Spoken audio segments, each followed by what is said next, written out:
Hello everyone and welcome to another video. Now, despite the absurdly wide monitor you've probably seen in a few of my videos, I rarely make full use of it for gaming. For editing it's super handy. I can split the screen and have gameplay footage on one side and DaVinci Resolve on the other, but for gaming it is a bit excessive, especially for my 8GB RTX 4060.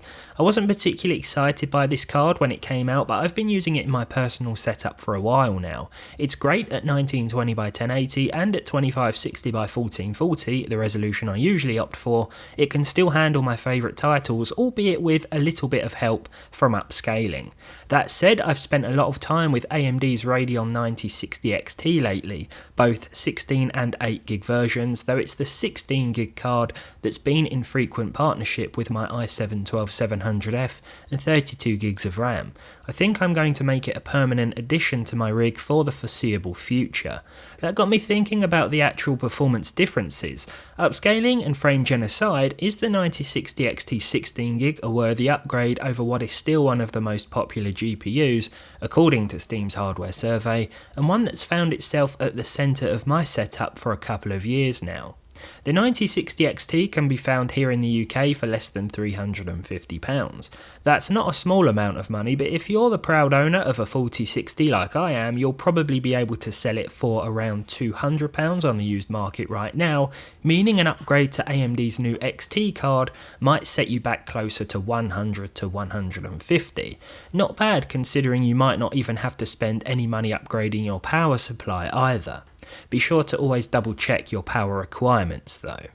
This video is more of a personal upgrade log, to be honest, because this upgrade path is quite specific, but I always like to share any changes I make to my PC in the hopes that they are helpful to someone out there.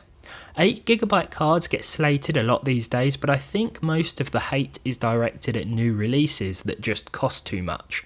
The used market is full of capable sub 200 GPUs that'll make plenty of people very happy, especially at lower resolutions, the 4060 included.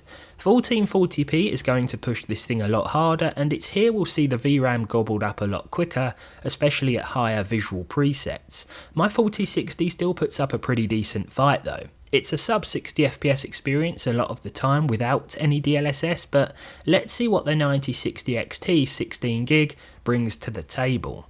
Cyberpunk 2077 with the high preset saw an increase of almost 30 frames per second on average with the 16GB 9060 XT compared to the 4060 with improved percentile lows.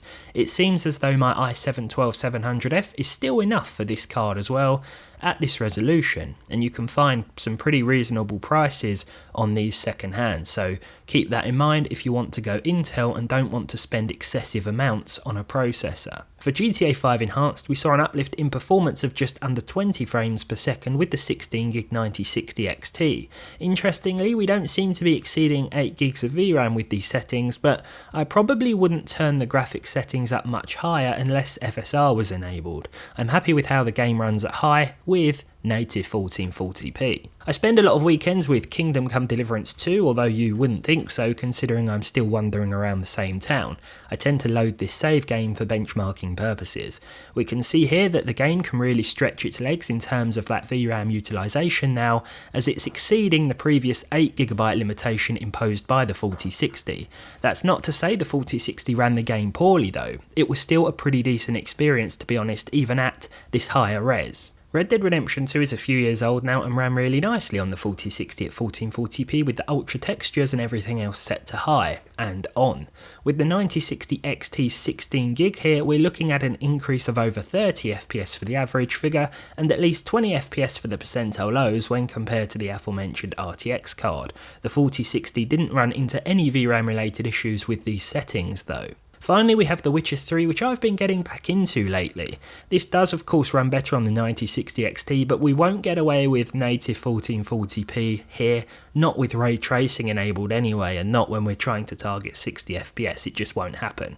That said, the game can finally suck down all the VRAM it needs, which really helps with the consistency of the gameplay. It'll utilise almost 10GB of VRAM in a matter of minutes. This video doesn't really make sense as a head-to-head comparison. It's more of a personal upgrade story that I hope will be of some help to those thinking about their next potential PC upgrade. As I said, I still think the RTX 4060 is a decent 1080p card as long as you can find it for the right price. I've certainly been happy with mine over the last couple of years, and especially when we enable DLSS. That said, it will show its age in certain titles, and there are a couple of examples that will just run really poorly, so I felt the time had come to upgrade to this 16GB card, especially as I feel like it offers pretty decent value for money right now, at least here in the UK. As always, thank you very much for watching. I hope you enjoyed this one. If you did, leave a like down below. Leave your thoughts down below in the comments, and hopefully I'll see all of you in the next one.